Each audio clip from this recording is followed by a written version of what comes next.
All right, I am live, or at least it says I am. I see a lot of folks are wondering who is the special guest. One particular lady, Deborah. No, who said that? I can't find it. Darn it. Who's this? Happy Joy. Happy Joy has to be a YouTuber. That's funny. She says maybe Rick is a special guest because of Dixie and Voodoo. And you know what? That wouldn't have been a bad idea to have Rick on for Dixie and Voodoo purposes. But I will say we have a really good farrier who we trust, Courtney and her wife, Ashley, who have been our farriers for, I'm thinking 4 years. I think it's been close to 4 years. We've had a couple of farriers come through who we did not like. We thought some were too rough. Some didn't have really a good. There's a certain, you got to have a feel for animals. And some people are not really animal people. But when we met Courtney and Ashley, they just are true animal lovers. And they take our animals who are not always well behaved and they love them anyway. They love them with their flaws and their faults.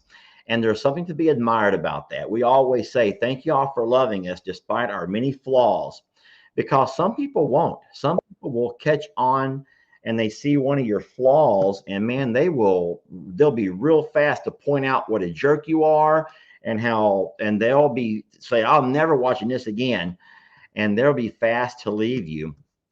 But no, when you can find someone who accepts you for who you are, knowing that we're a human and we all come with flaws and faults and shortcomings.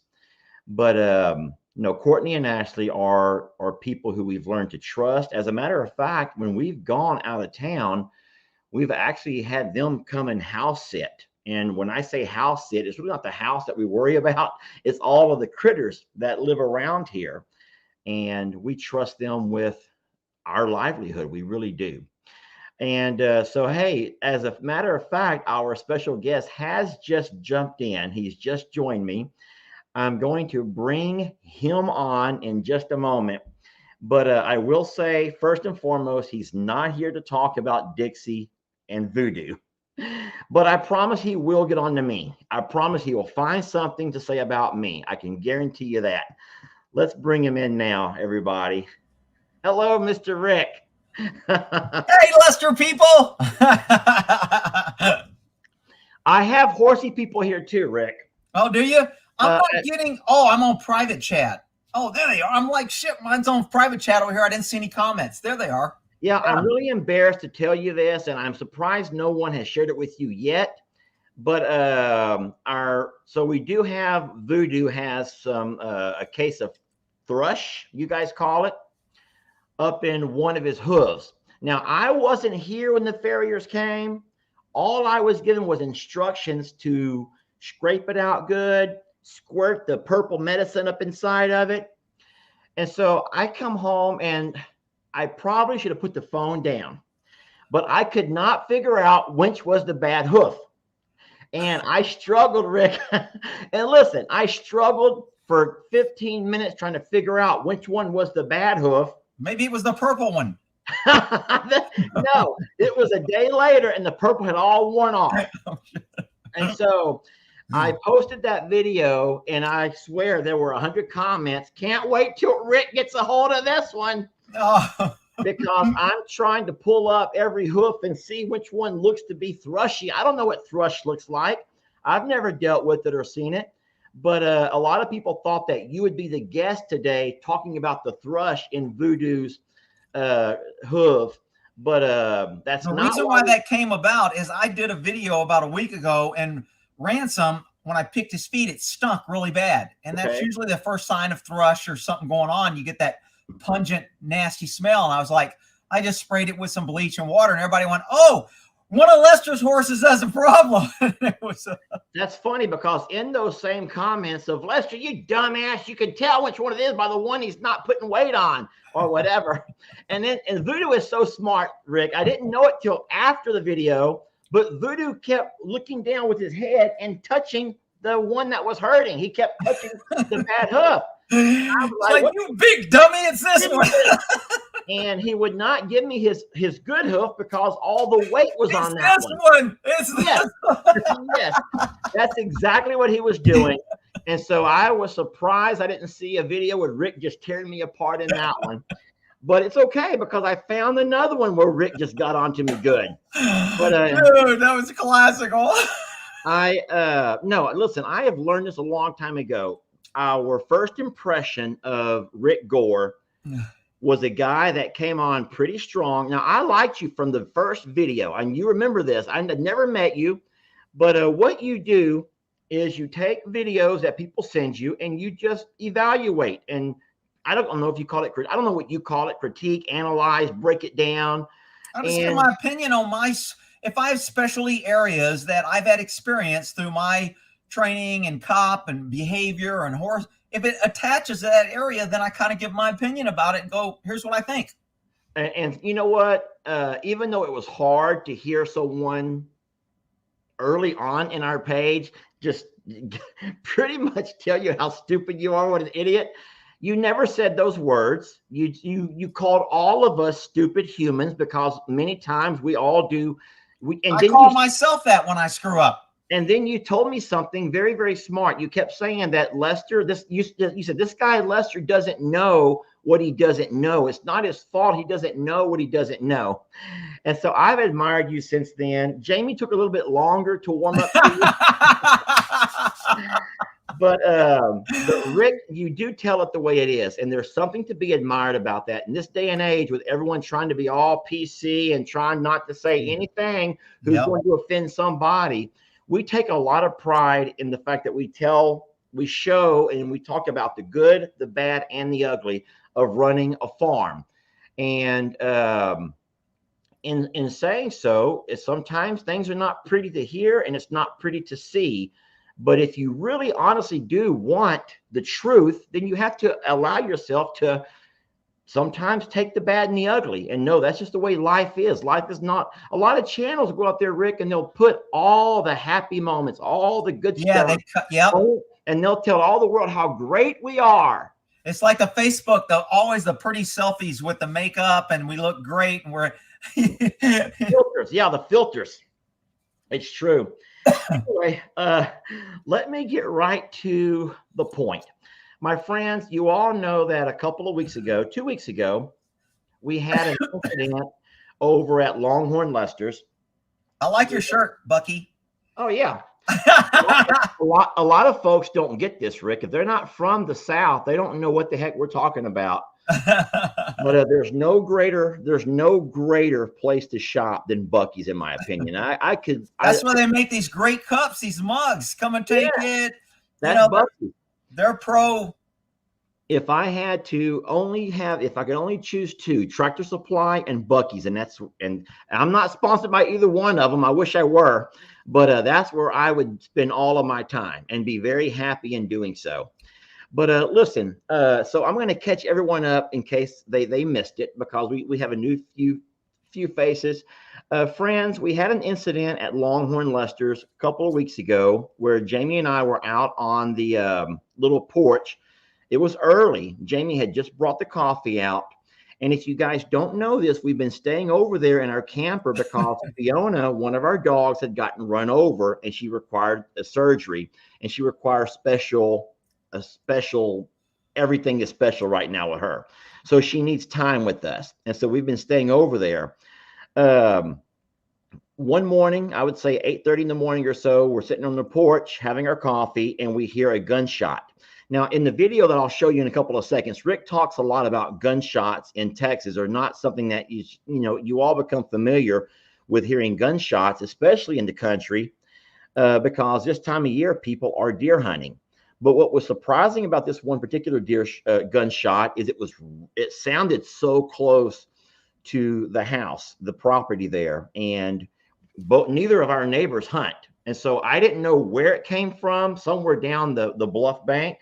But let me get to that video now, and then we'll talk a little bit about it. And then I'm going to also, Rick, if you don't mind, I used some of your snippets into my presentation, some of the talking points I would like you to talk about, things that I had no idea about, and that I know a lot of folks.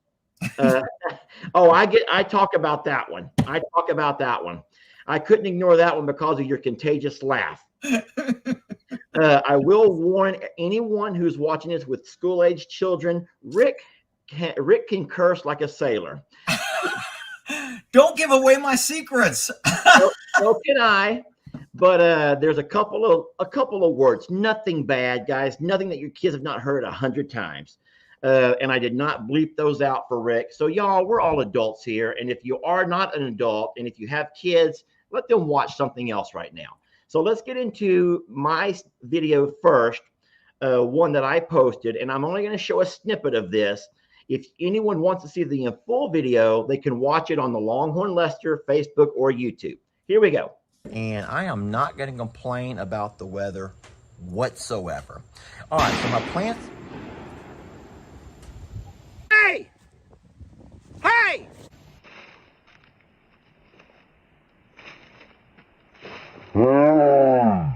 Don't touch it.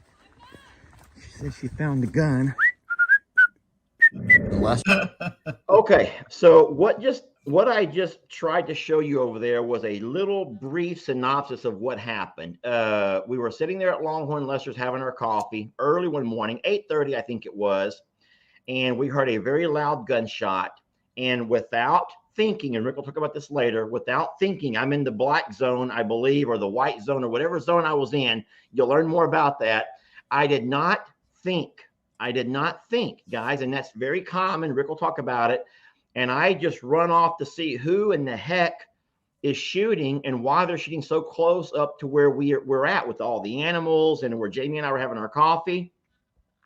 And in that, I spotted a person coming down the deer stand. And so without thinking, I ran to try to figure out who this person was. Now, Rick, someone said something. No, you were not the first guy to get on to me. Someone else said, well, I guess if he will chase down Carl, he'll chase down some guy in the woods with a gun. I thought was funny. But no, Rick took the video and he did what he does and he analyzed it. And so what I did, Rick, for today, I broke Rick's video into 3 little chapters that I would love for him to talk about. And when I get there, Rick, by all means, jump in and share what you got to share. Let's start with this right over here. Where am I at? I'm getting going early this morning because we finally have a Did you notice the cat didn't react like a little kitty? That looks like Moki Cat. Now listen, I am not one to complain. Oh, I love the way when he sees Jamie bringing him coffee, he's like, oh, see, this is how guys get distracted as shit. Little shiny things that he's all in a conversation. All right. Oh shit, she's got coffee. I've been waiting. Oh, there's my beautiful, beautiful, beautiful cup of coffee. And Jamie, I'm kidding. You're going to wear this cup of coffee. See, I can so relate to you. Over here, bring that coffee. In ways that you haven't before. So we've gotten so much rain here. We've gotten 3 inches here at Longhorn Lester's, and we've gotten 4.5 at I'm a Survivor. All right, here it goes. I am not going to complain about the weather whatsoever. All right, so my plants. Okay, so this is a really critical point of this whole thing. So this look right here, this reaction when you hear a gunshot. Now look, for you people not in Texas, it's pretty normal to hear gunshots. All right, Rick, you want to pause it right there and you talk about this, or just let me play what I've already recorded? Well, I mean, they can go watch the video. The thing is that this is a big evaluation process, and this is what a lot of people in police work we call lag time. If you don't have a plan, and if you're not suspecting something, and you're very relaxed and you're comfortable, and an emergency happens, it takes longer to process what you're going to do, your reaction, because you have to first identify the threat. What you guys are doing, is that close? Is that threat? That sounds like it's on our property. That's not normal. Why is that there? So then you have to decide how you're going to handle it. You decided to chase, but the more options you have, the longer it takes to come to that conclusion. which is why if you were sitting out there and you were like, you know what, it's hunting season. We're in this area. We're in an area we're not real sure. You would have been much more prepared. As soon as you heard a gun, it'd been like, grab my gun and do this. But you weren't thinking that way. And that's just the color zones. If you want to pop up my color zone on my screen, that's why when you're at home, safe in your environment, watching TV, you're not aware, you're in your white zone. And these are the zones that we teach cops. Don't be caught in your white zone when you're a cop. You need to be ready. Yellow, you're a little bit more alert. You're aware. You're looking for things. They were drinking coffee, relaxing in their white zone. In order to get all the way up to your red zone where you're in the fight and you're actually handling the emergency, you have to go through yellow, orange, and then get to red. That takes time. Whereas if you're already in yellow and then you hear something, you go to orange, and then you're much quicker to go to red. So and then black is usually your panic. And this thing right here, it says you're in a fight. Normally red's in a fight. Black is panic, to where you're just you're confused. You're still trying to process. You're thinking, I'll do this. No, I'll do. No, let's do this. And it just gets confusing. So, and I'm not saying you should know these zones, but I just relate to it as a cop and as any survival situation. You need to be prepared for an emergency. And the more you're looking for options before, it's kind of like when you're driving. You see a guy hit his brakes. Do I want to change lanes? Do I want to stay behind him? Is there somebody behind me? Oh, no, this car's on my butt. I don't want to hit real quick. Should I change lanes? The light turns yellow. Should I speed up? Should I slam on the brakes? There's a guy. All these processes and decisions take time. And you guys just kind of deer in the headlights when y'all heard the thing. And it was kind of like, we aren't prepared. And you went into it. You can bring back your picture. You guys are just sitting there kind of like, what was that? What do we do? And you were trying to formulate a plan. I think another example is like what happened yesterday. I took my 10-year-old and we're in a parking lot. And when we stopped the car and the whole time in the vehicle, I think we're in kind of the white zone. We're just talking, everything's casual. But we get out of the car into a busy parking lot. And I think that I kind of went to that yellow zone, not so much for myself, but for him. He's a 10-year-old. He's running around. He's not paying attention. He gets his phone in his hand. You hear some car screech its tires not too far away, and all of a sudden you get to a whole different level of grab his hand, pull him close to me. Where's that car coming from? Yep. So I think we do that all the time in different situations. Yep. Yeah, good analogy. Shots. I mean, it's not that big of a deal, especially we live out in the country, especially during hunting season. But in this case, you can tell the total concern, and I like the way their body position just totally changes from relaxed and talking to right before this thing happens. So there's relaxed, she's smiling, he's relaxed, and then the immediate change on a gunshot in their facial. And this is what's called the fight, flight, or freeze. For a second, they freeze. And when you freeze, that's called the evaluation process. And police would call it. So do you think that women and men evaluate things differently? And is that what Jamie and I did over here, you think? I think you may look at women and men look at situations differently, because women are a little bit more safety, whereas men are more a little reactive and rush in or to protect. So women, it's just like horses. Mares don't play around a lot in a pasture because they don't want to get hurt. They just want to be bred and have their babies. And they don't want to mess around. And geldings are always running around, getting into crap, fighting, trying to show who's strong, competing. So we look at things different, but I think the evaluation process is the same. We're just looking at it from different filters and maybe looking. Women are traditionally more flight in threat situations. Men can be flight, but we also might be protective and more get into the fight instead of run, because we want to protect either the children or the women. Lag time. When you're not prepared for something, when you're in your white zone and they're in their white zone, they're having their coffee, they're having a nice day, he's doing this. He feels safe and he's not expecting any threat. He has no plan to react to a threat. This is what the... So, Rick, do you think that I skipped a lot of those steps? Could I have gone from white? Absolutely. Sure. You can go from white to red. You can go from white to panic. You could have done that. And as soon as a gunshot, you both could have went, oh my God, dropped the cuffs and just started running. And that would have been a panic. Now, some people may go, that might have been, that was your reaction to get distance and hide. Now, if you'd have dropped your cuffs and said, get the gun, now you went straight to red because you already formulated threat. What's my options? I need a gun. I'm getting a gun. And you would have just went to it just like that. Right. White zone is a color zone in cops. I've talked about it before. I'll slide in a little slide here. It tells you, you know, your white zone, which is the panic zone. You don't ever want to get in a panic zone because then you're reacting without a plan. A little bit, Lester goes into the black zone here. Here we go. Watch this facial expression and their whole mood changes at the second the shot is fired. All right, so my plan. Little confusion, lag time. So what's happening right here is there's a process that the mind goes through. Am I in threat? Is there a danger? Lester, what were you thinking? I'm not sure what's going on. Were you thinking what I was thinking? Should I do saying? So I can't really recall what was going on in my mind. I think it was more anger, Rick. I think, to be honest, I think I felt anger. And that's why you charged in. That's why you didn't really think, and you kind of went in unprepared. Well, you know, I know the layout of the land. I know that neither of my neighbors hunt.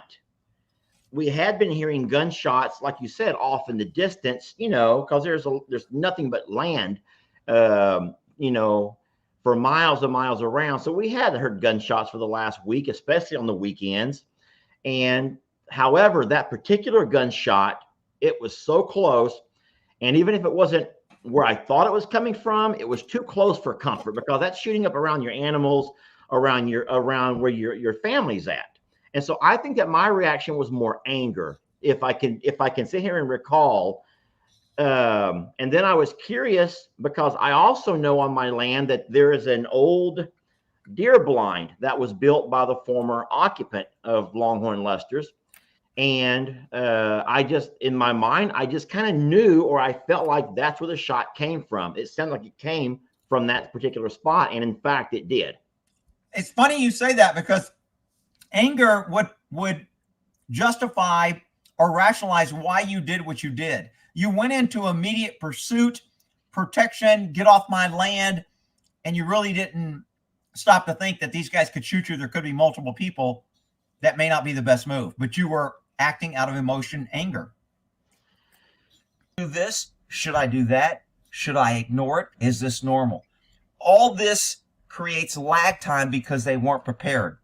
So Jamie's not here now, Rick, but I wonder if we were to ask her, what do you think she would be thinking right now? Like if I was having my reaction to be, and I told you anger, hers was safety and concern and danger, almost guaranteed.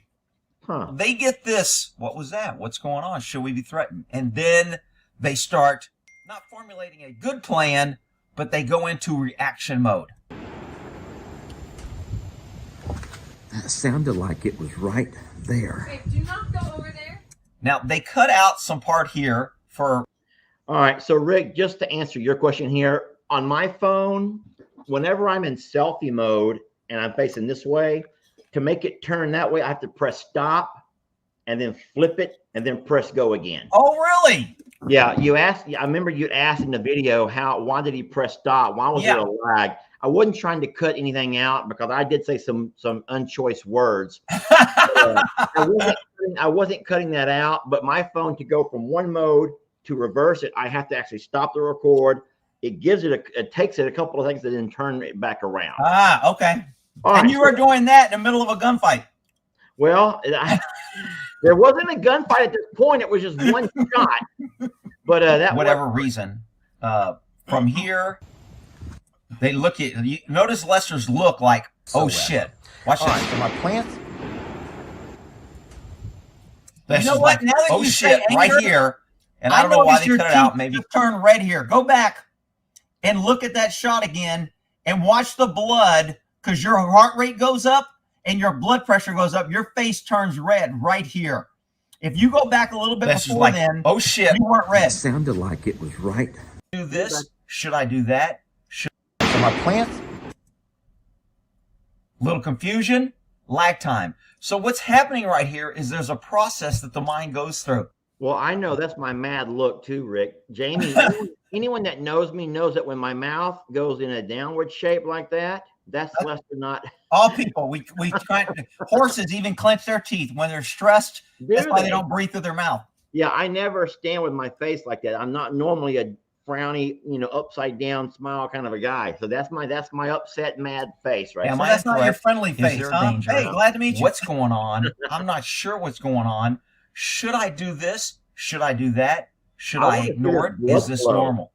All this creates lag time because they weren't prepared.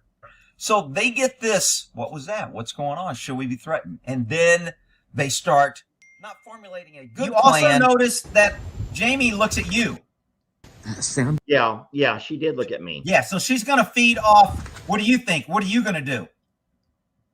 Formulating a good plan, but they go into reaction mode. That sounded like it was right there. Okay, do not go All right, over well, there. we're going to leave Now this they part cut now. out some part here for whatever reason. Yeah, there's not a from whole lot here- working at this point. They look at you. Notice Lester's look like, oh shit. Watch All this. right, so my plan. Lester's like, face looks oh like it shit, gets right redder. here. And I don't know why they cut it out. Maybe because they didn't want to hear Yeah, it. I can see the red. Okay, so this is the part that I don't really think I should have left in today's video for all of these friendly folks. But this is the part where you got me to laughing at myself. And I had to leave it in here. And I didn't realize it. Rick, you know what? I built this video the same day it happened. I uploaded it a couple of days later when I had good internet. And you know what? I never noticed this until you laughed it out, until you not called it out, till you laughed it out. Here we go. I saw him go out to the wizard's. They were in the deer stand? What? Stop it!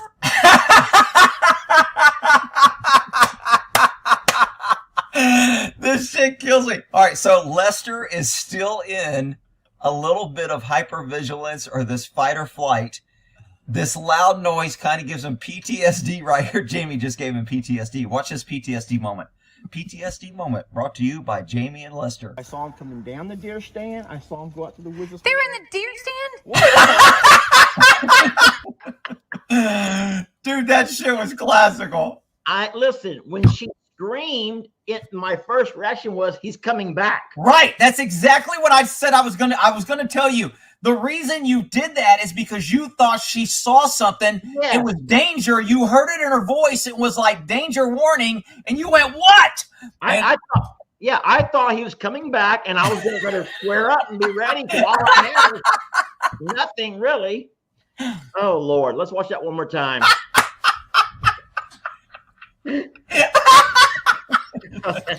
Dude, I was dying. Oh my God. She almost laid. Poor Lester. He didn't even get his pants on. He couldn't shit his pants because he didn't get his pants on yet. So he just shit his boxers. Yeah, I'm So still I in saw my him coming boxers. down the deer stand. I saw him go out to the wizard's. They were in the deer stand? What the?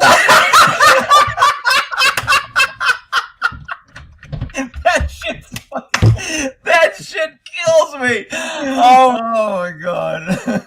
Okay, so I paused it there for a second. I don't know if this is the right place to pause it or not, but you talked a little bit about the adrenaline, and by me taking that run down the hill, my initial rush of adrenaline, I had already exhausted a lot of that, right?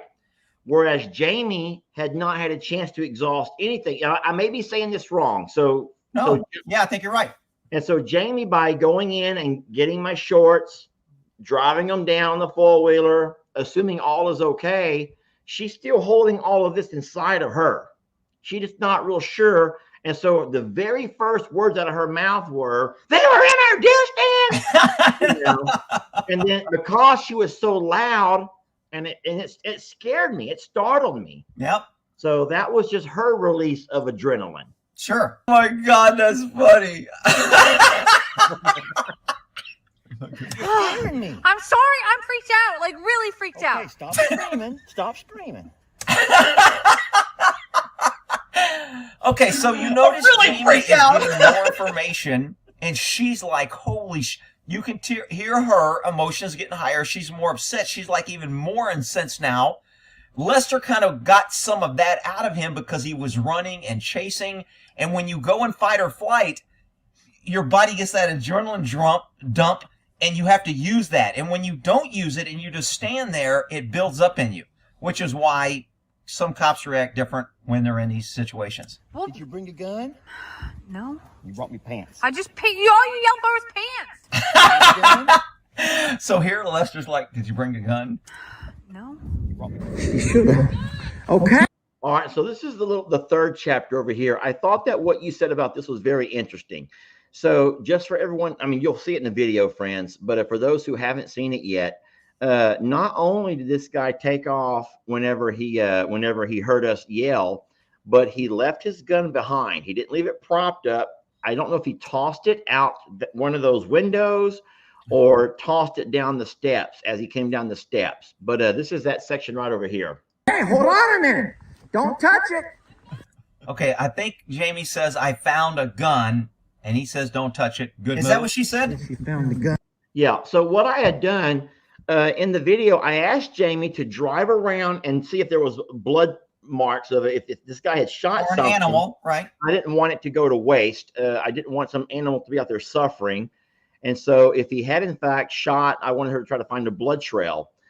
She couldn't find a blood trail, so she came back and parked there at the side of the deer blind, because I was off in the woods doing my own circle around. And then I heard her scream that she found a gun. Boy, I'm not dressed for this. I wish you would have brought me some boots and a belt. I thought I saw a And belt, some Lester. coffee and lunch. And So, Rick, give me 1 second. I got to do something. all right.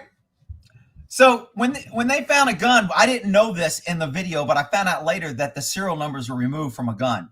So when criminals have stolen guns and they remove serial numbers, that means they're experienced. Oh, there's a belt. No. Where are you at? This is not a belt. Now, It's like a belt to me. Okay. Have you ever worn one of these? No, I have real belts that are made of leather. Thank you. This is not a real belt. It looks like a girly belt, maybe. These little things will sometimes come with a pair of shorts. And so Jamie thinks it's real cute to buy me a pair of shorts that have a matching belt, because I have a hard time matching my belt. So she buys me these. Problem is, when I said bring me a belt, this is not a belt. You run this thing through and it comes back, probably some kind of cute little thingamajig, but I'm a big guy. And as I move around, this thing loosens up. And next thing you know, I'm not wearing a belt anymore. I'm just having this thing hanging on me. All right. There's another way to hook that up to where it won't slip out, but we'll go over that later. That's going to be for later. Yeah. Good, because I need to learn that, because this does not work for me. I need a leather belt with some kind of something I can stick in there to hold it. And so, yes, I in fact did have that belt that came with my shorts, but that's not a belt for me. Not when I'm moving around. I need a belt. And Jamie was supposed to know this for. Well, it's just hard to run around with you holding your pants up, Rick. All right, where's my video at? Here we go. Okay. Too scary. I'm sorry, but this gun's right here. Okay. It's on the ground. Oh. He tossed it. Okay, so I'll tell you what was going on in my mind right there, Rick. And this is probably from watching too many TV shows, too many cop shows. But how many times have you seen a mafia show or a mob show and they say, get rid of the gun? They always want you to get rid of the gun. Usually it's after they knock somebody off. They always say, get rid of the gun. So they go to the river and toss the gun in the river. They cannot have that gun anywhere on them. And so my first reaction of finding, why would a guy drop a gun? And then immediately I'm thinking crime TV shows where get rid of the gun. And so I think that you kind of talk about that here a little bit in this section right here. That well, I'll let it play and see what you say. I don't want to repeat it. Now, did he toss it? Why did he toss it? I thought somebody made a comment that the serial numbers were removed. I don't know if that's true or not. It looks like a pretty nice double barrel break open shotgun. And if the serial numbers are removed, this totally changes the whole aspect. Now you've got a guy with an illegal gun with a serial number removed. He didn't want to get caught with a gun with the serial number removed in case it was the cops, so he tossed his gun and he ran. Makes him more of a criminal, more illegal, and the threat is much higher. This changes the fact that a guy a good guy, a hunter, who was just hunting and accidentally stumbled on your land hunting. Pause This that right is there, a bud. total different. So for people that don't know, when you're working in cops, you know, a couple people put nobody throws away a gun. All criminals throw away guns. They don't want to get caught with a gun. So my guess is he is a ex-felon. He can't have a gun. He either stole that gun and scratched the serial numbers himself, or he found somebody who had a gun and wanted to sell it to him, and he traded doper guns for that gun. So when you're a convicted felon, you can't have a gun. Doesn't matter that you just don't want the gun being able to track back to you. So you get a stolen gun, you take the serial numbers out, but you don't want to get caught with that gun in your possession because you want to be able to claim it's not me. So if let's say you were happen to be a game warden, in his mind, he's got to catch him on a gun. He can't pin that gun on me. It's not registered to me. It's no serial number. I'm ditching it. I'm running. If he catches me, I'll say it wasn't me that fired. Prove it. So you reckon that the guy who knew he was illegally hunting, but that wasn't really his biggest concern.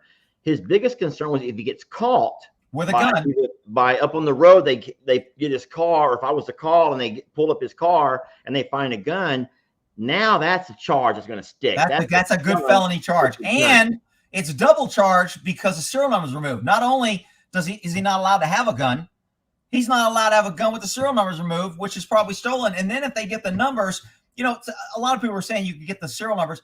Serial numbers are edged in or stamped in, so it changes the construction of the metal. So they do have some high-tech ways to where if the number is removed, not completely, you can raise it and they can test the density of the steel. I don't know all the specifics, but they can bring back the serial number. Another thing they can do is if the criminals are good, they'll scratch it out so deep and maybe use a drill or a grinder and really make the metal so thin to where you can't get that compressed metal to find what part is compressed and what isn't. But regardless, this gun wasn't used to kill anybody. Had somebody been hurt, they would have printed it. I doubt if the guys printed it. When you gave it to them, they just probably picked it up. Yeah, we'll take it. So that's one thing that I was a little bit upset about. I had to leave the property. The game warden couldn't give me a time of arrival. And so I said, I have other things to do, but I had my neighbor, Mr. Kenny, there who was going to walk him down and show him where everything was at. And so when I got back, at that time, they'd already done all they wanted to do. I did not want to pull my phone out and stick it in the game warden's face. He did not seem like he was a very friendly guy. And I don't think that cops in general want phones in their faces. So game wardens are kind of anal anyway, because they think they're whatever. So he had already taken the gun and put it away. And he did leave me his card if it had any more issues. I actually texted him. And I was just curious about the gun. Now, Kenny told me that the numbers were scratched off. The game warden told him that. So I only got that from him. I have no pictures of it to see what he had done or anything.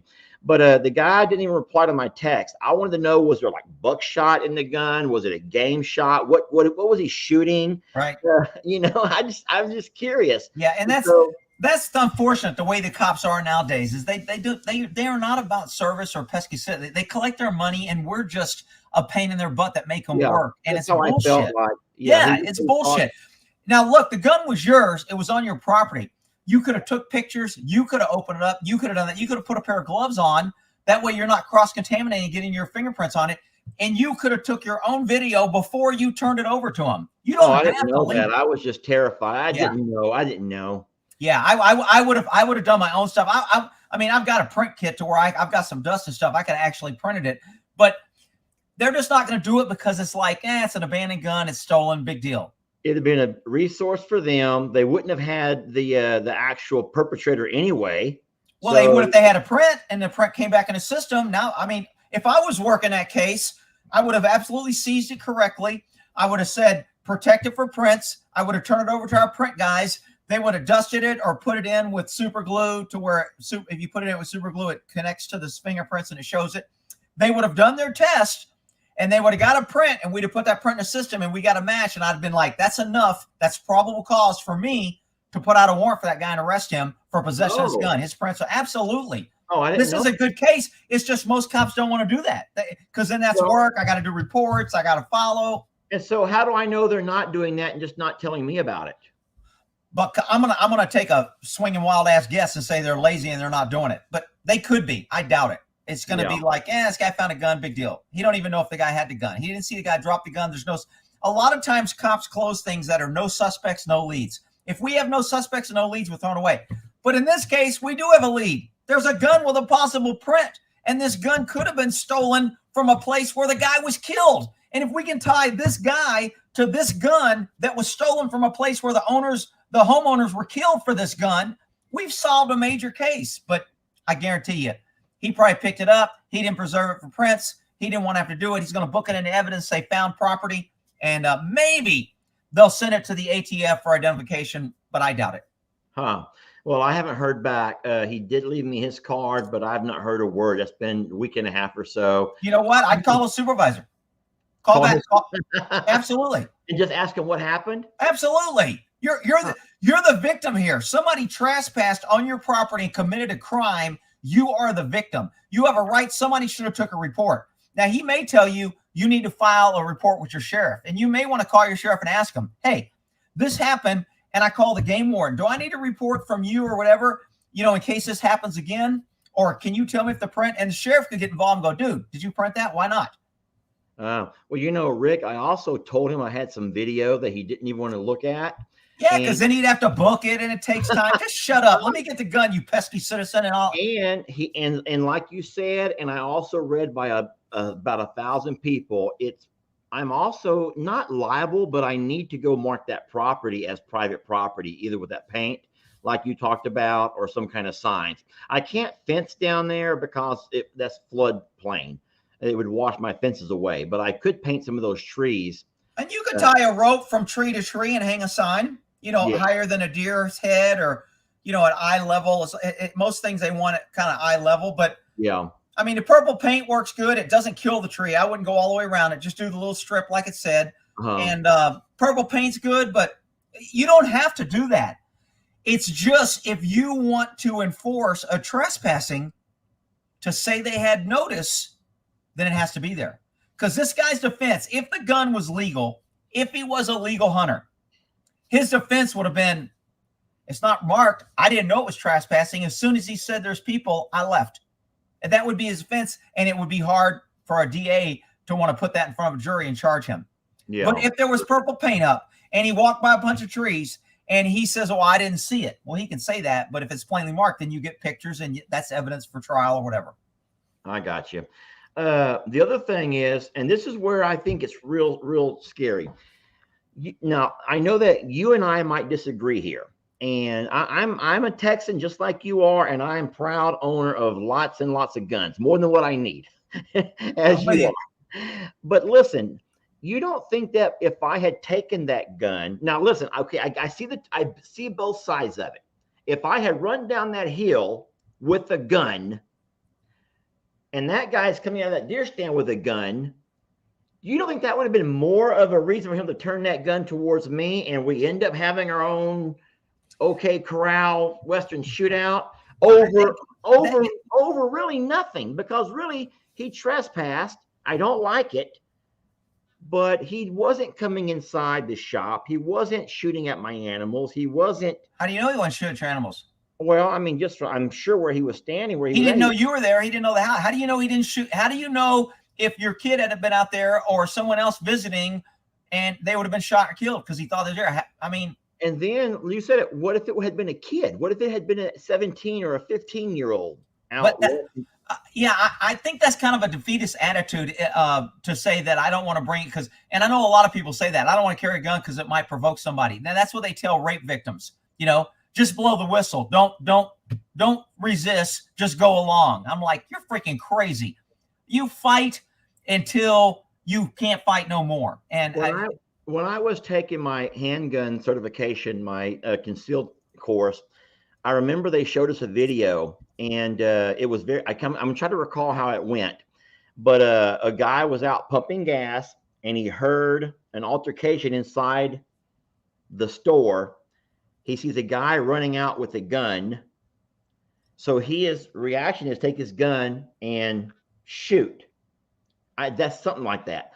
But when they went back and revealed all that happened, what we didn't realize is that was a store owner who was running out, right? Because he was outnumbered. So if I had a gun, and I assumed that was the bad guy, and I shot, trying to do the right thing, I would have killed the innocent man.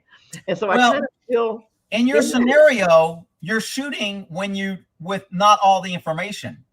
In your case, you knew it was your property and you knew he didn't have permission to be there. And first of all, I don't think that you should have shot him if you had a gun. I'm not saying you should have shot him or get in a gunfight. Prepared. I'm saying you have a gun in case he decides. He's already decided to trespass. He's decided to bring a gun with the serial numbers removed. He's ditching a gun. He's already made all these decisions. When you put all the decisions in the bad guy, you set yourself up to be a victim. You know, there's a lot of decisions we can't control, but what we can control is if you bring a fight to me, I'm going to be able to fight back. And it's going to be, you know, I'm not going to be the only one at a gunfight without a gun. A lot of people are saying the same thing you're saying. If he's on your property, he's a bad guy. No ifs, ands, or buts. Well, I mean, I'm not even saying that. He could be a legal hunter, but the fact he didn't have a safety vest, he ran, he wouldn't look at you, and he ditched his gun. He's not a good guy that made an accident. This is what he does. He runs around and does things in the heat of the night or the dark. He knows he's breaking the law. He's illegal, which is why because that gun, to me, that looked like a nice shotgun. The stock looked good. I mean, I don't know if you saw it, how close you got to look at it. It was new. It looked new to me, or either well cleaned. Yeah. Was it a Benelli? Do you remember? Did you get any model number or anything? When he took it, he didn't give you a receipt? I didn't get anything. What? I didn't get anything. And like I said, I felt like when I got there, but maybe because it has already all been taking place, there had been a couple of guys there. Some had already left, game wards. I guess they all kind of running together, and they were wrapping things up. He gave me his card and said, "I have any other questions?" And so when he gave me a card, what did he say?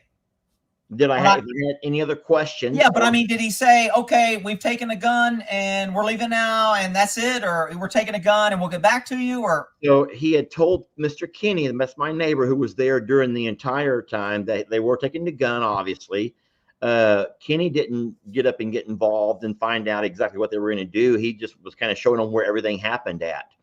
But by the time I got back, then a lot of this had already taken place, and I was just kind of like left out in the dark, not knowing exactly what's going to happen. Or I think if you try to call this guy's supervisor, he's going to call you back. Because here's what's going to happen. You'll call a supervisor, hey, man, this guy wants to talk to you. What do you want to talk about? Well, so-and-so worked a case and had a gun, and he says the guy's not calling him back. He's going to call the game warden and go, hey, this guy's calling me. You need to call him back. And then you're going to get a call from the game warden. Yeah. And the questions I think you need to ask is this an ongoing investigation or is it closed? Are you doing anything else or is this just over? Should I suspect? Why didn't I get a property receipt? You took property off my land. If he abandoned that on my land, that's my property, although you can't possess it because serial number's relieved. That's what he's going to say. Well, since serial number relieved, you can't keep it. Doesn't matter. Yeah, I need to know what you took off my property so I know there's a record that you didn't put it in your car. And now how do I know that wasn't a game warden and you guys are passing it around using that shit? Now you got it back. Oh, man, I'll give this back to my game warden. I mean, it's just bullshit. It's tacky. It's not good police work. Well, I don't want to create enemies up there in that neighborhood. Shit. Let the bridges I burn light the way for others. I don't give a shit. No, I try to, the police department, the fire department have all been called out to help me. And I don't want to have the game wardens thinking I ain't going to help that guy. So well, they ain't helping you anyway. So I don't know. I'm just happy everything's over. I loved your analysis and your breakdown. I appreciate you doing stuff like that. A lot of people don't get it, that we can actually learn. So what would you do different if this happened again? So obviously, I mean, seriously, don't tell me what I want to hear. Would you do anything different, and what would you do different? Okay, so I would have not run down the hill for sure. I would have gone to the hill and screamed to let them know I was there. Right. But going down the hill was foolish. Going into the stand, not knowing if there was someone else in there, was foolish. Those are all very foolish things. Would you get a gun first, or you wouldn't bring a gun anyway? Well, I have guns right there inside the shop, but don't know if I would have taken a gun unless I was going to be ready to use it. and I would not have wanted to use it. I don't want to kill somebody. I mean, at the same time, nobody does, but you don't want to get killed either, right? No, but in self-defense, and by all means, I would have used it. Hey, Ellie. So I don't know, Rick. I'm thinking back, but I do think for a fact I would have never left the top of that hill until I knew for sure either we had someone else over there, had me a gun, backup was showing up, or something, because that was pretty dumb to chase this guy off into the woods, I think. Something else that I would probably suggest that if you ran to the hill, I don't blame you. I'd have probably ran to the hill too. If you're going to yell at somebody and they got a gun, yell at them from behind a tree to where you're peeking around. So if they do shoot, you have some sort of cover or protection behind a tree. Yeah. And you could also say things like, the police are notified they're on the way or something, which might encourage flight to where they go, oh, shit, we got to get out of here. Yeah. But would you yell that I don't have a gun? I did yell it, and I know you got onto me for that. I'm unarmed, and I don't have any pants on. Please don't shoot. And you think, would you do that again or no? No, I would not do that again. Okay. So I have learned. I've learned, Mr. Rick. Thank you for that. Anyway. It's all the process, brother. Hey, man, it's always good talking to you. Thank you for joining me today. And for all of your insight, I love the videos. Thank you for always adding some humor along with your knowledge. You know what we call that now? There's a new word, edutainment. You ever heard that? No. So a lot of our videos, people, I always joke that, hey, don't follow me for real farming. I'm not going to give you, I'm not a know-it-all who's going to go out there and tell you exactly how to run a farm, because I make a lot of mistakes. But what I will do is teach you along the way. And in that process, I hope to entertain you. And so it has come to my attention. There's this word out there, and it's new. And it was started by someone, not me, but it's like for people who are like me and maybe like you. We're here not for entertainment purposes. We're here for edutainment. So not only do you entertain us, but you also educate us at the same time, because there are things that you learn from you. And we also are very entertained by your antics, by your graphics, by the way you explain things, by the way that you take time to present your material. And so you are very entertaining and also very educational. So you, my friend, are also now let me get this clear, because there was a lot of comments about this, and I want the record straight, because I don't believe this. There were a lot of people saying that this was set up. Lester sets up a lot of things sometime for entertainment, and this wasn't real. I don't believe that, but I haven't asked you face to face yet. Oh no, there's plenty of real that goes on, Rick. I enjoy doing Halloween skits. But this incident was absolutely real. This wasn't staged. 100%. Yeah. I know. That's what I said. But a lot of people are like, oh, he sets the thing on fire and he does that. And sometimes he goes, I think he knew the guy. This is all you, Rick, you're being duped. I'm like, dude, I read those reactions. That was not something staged. Yeah. What gets me about the comments all the time is that people don't realize that, listen, there are 100 breathing, living souls here on this farm, including all of our big animals, our small animals, our feathered animals, right? And everyone says you're not a real farm because I'm too funny, You're not a real farm. And I'm like, God damn it, open your eyes and look out there and see if there's not 100 healthy, beautiful, living souls who are living their best lives. And that doesn't happen just well-fed, good water. I get it. Yeah. I have learned to have fun while I work, and I can joke while I work, but man, it is a lot of work. And now doing 2 properties has added that workload, but I wouldn't trade it for anything. But I did want to cover that too, about people giving advice. And when I said, he probably should put a camera in there with a cellular, blah, blah. And I saw that. Yeah. People, I'm telling you, man, this is for everyone else. This isn't for you.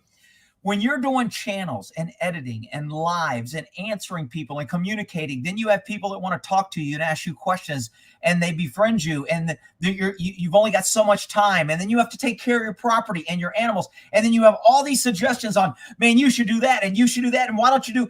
And it's like time and time and time. It's so overwhelming. So when I told you to get that camera in the back of my mind, I'm like, great. I'm doing exactly what I tell other people not to do. Giving him more freaking projects when I already got 1,000 damn projects that I'm struggling. And now I'm telling him, oh, here's some you should do this and you should. No, but the thing is, what you said was thought out, because you said it's solar powered. It goes to your phone. It alerts you. It doesn't need a Wi-Fi signal right there necessarily, because those are things that we don't have. What gets me is when someone says, you should put chicken wire around all of your property to stop blah, blah, blah. And I'm thinking, okay, so has anyone ever went out there and considered chicken wire, which you can tear chicken wire, Right, around 15 acres here, 20 acres over there? And there's just some things that and fencing is, people don't think fencing's that expensive. I mean, I don't know how many feet of barbed wire I have on this fence, and it's cross fenced and it's 10 acres, and there's and every time somebody sees barbed wire, because I'm against a barbed wire, I don't think you should have barbed wire to horses, but there's no way. It would probably cost me $60,000 to refence my area, and then when my neighbors get cows, they would push through my $60,000 fence. So you got to have barbed wire to keep other animals out. And I'm always getting beat up because I have barbed wire, and people just don't understand. But again, they don't know. They don't understand. They're trying to be helpful. Well, the thing is, your horses are not pushing into your barbed wire. They're not sitting here with cuts and scratches up and down on them and stuff like that. No, we had the same issue with goats. When a goat will put its head through the fence, sometimes it can't get it back out because of its horns. A lot of folks are sending suggestions of different kinds of wire and different kinds of fencing and different kinds of this and that. And maybe great ideas for folks that have smaller properties or with plenty of resources. But man, we're just trying to do God's work here and with the babies that we have and give them the best life. And if we have to get a couple of heads out of the fence on occasion, then we do what we have to do, you know. Yeah. But no. All right, man. Well, listen, thank you very much. And like you were saying, it's a lot out there. And this is what I always tell people. Folks can be very critical. And I think that you already know that. And you've learned to let it roll off. And we're learning to let it roll off. It still gets to you, though, because I think we're both good guys. And we don't want to be seen as this evil, mean, kind of person that a lot of people just, if they just don't like you, they just will say mean things. And it's kind of hard to let it run off all the time. I do it. But it's still, it's like, wait a minute, if I gave the wrong impression, I want to correct that. I don't want to be seen as that. But you got to know the difference when they're just being trolls. Well, I kind of have very high expectations of what we do at the property here. And I do that with good reason. There are, farm channels, Rick, if you have not noticed, are a dime a dozen. I don't notice because I don't go to them unless somebody says I know you don't. There are farm channels popping up left and right. And I keep telling folks around here that, hey, if we want to stay on top, we have to keep this place beautiful. We cannot allow our animals to eat out of the dirt, for Christ's sake. We cannot be letting our animals walk around sick. If we have a hurt or lame animal, get a vet out here ASAP. We have to keep our water clean. And that's responsible ownership, though. Because listen, when we start slacking, there will be some other farm step up and take our place. And all of a sudden we find ourselves dropping. And so a lot of the folks who work around here don't understand the expectations that it takes to keep this place as beautiful and as well maintained and run.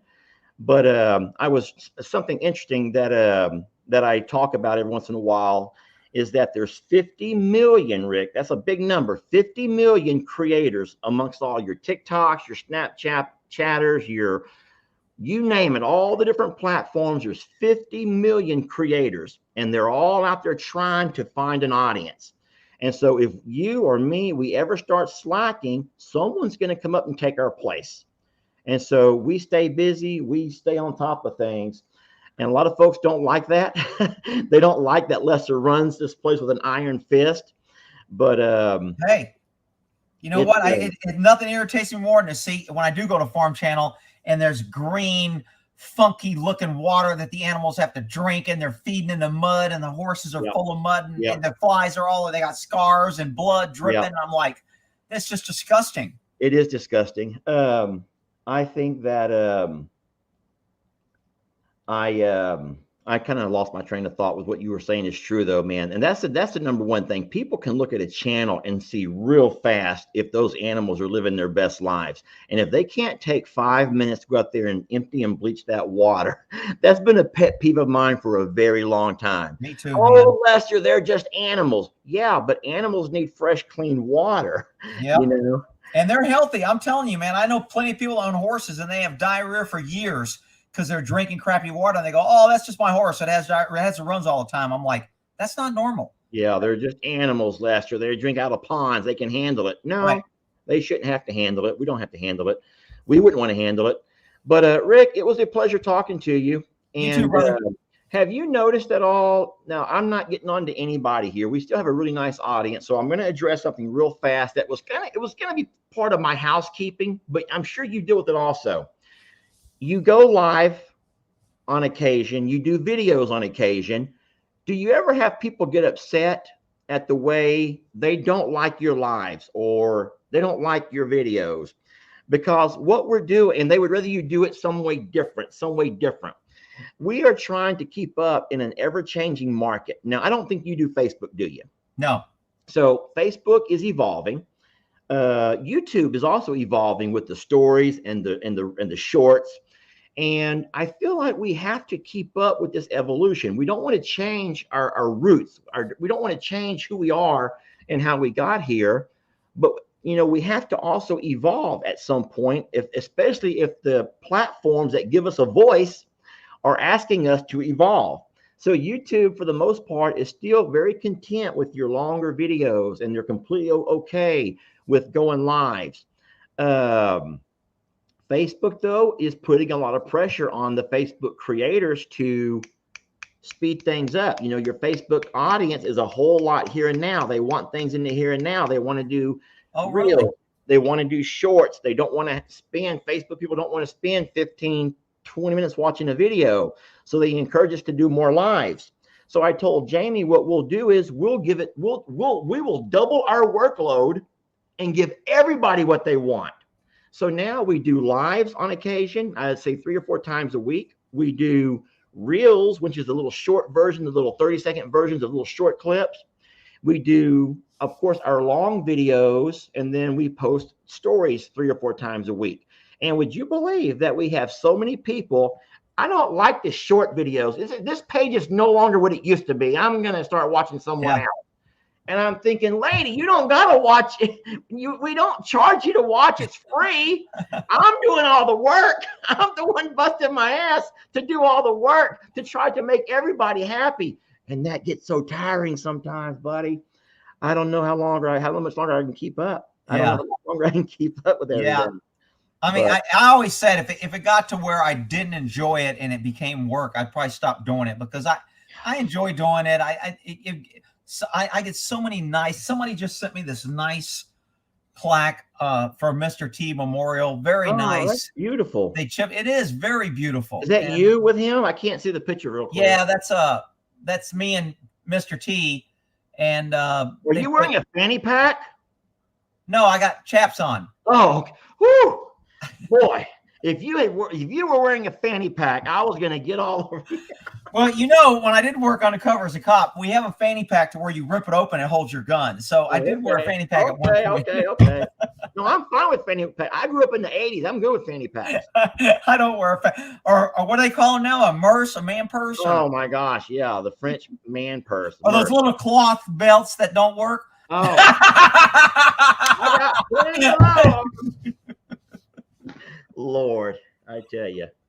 No, you're right. When it gets to be too much work, man, it's time to call it quits. But I just feel like everyone has an option, a choice to make with what they do in their free time. And if their free time is not to watch this, then don't watch it. Right. You don't got to write me a 3-page email telling me why. My analogy is that some people, when people do that, I'm like, I wonder if every time you read a book that you look up the author and you send him a letter on what you didn't like in the book because of what he said or because he wrote. Why is it so easy? We live in this thing to where this immediate feedback and response. And I think people just learn how to be critical immediately without stopping and thinking that it kind of sucks to open up your page and see nothing but negative. Yeah, no, I agree. And the thing is, someone asked for your page name. Guys, it's called Think Like a Horse. He has several pages, but the one that we work with a lot is called Think Like a Horse. Think Like a Horse is on YouTube, and then thinklikeahorse.org is my website where I have all my horsey information and knowledge. So thinklikeahorse.org or Think Like a Horse on YouTube. Yes, there you go. Well, Rick, it was a pleasure, buddy. We always enjoy talking. Hey, dude, have you learned real quick? Have you used that new thing that YouTube has been promoting to where you can send your audience to someone else? Have you seen that? No. Tell me about this. Okay, it's pretty cool. Hang on, let me see if I can pull it up. What's it called? Hang on a sec. Okay. Yeah, go in. Maybe somebody will put it in the comments what it's called. It's to where I can send my audience to you. I think I have to go to settings if I can find it. I have Nobody idea. in the comments is mentioning it.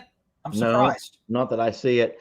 I think about a restaurant menu, though, how you have appetizers, you have your entrees, you have your desserts. And so if in fact, I feel like our channels are offering all of those things, appetizers being our short 30-second reels, our full edited videos, the long ones, or the entrees. And of course, your desserts would be anything extra, a little live here, a live there. Who doesn't want a full course meal? Bring up my slide, bud. You got it? Screen. So it's called live redirects. And you go to your settings, and then you go to community, and then you scroll down here, and you can allow channels that you put, like, see, I could put Longhorn Lester in here. Yeah. I don't know if it would automatically come up. Let's see if it comes up. It's Lester's with an S. Is it long? Oh, I think I saw it.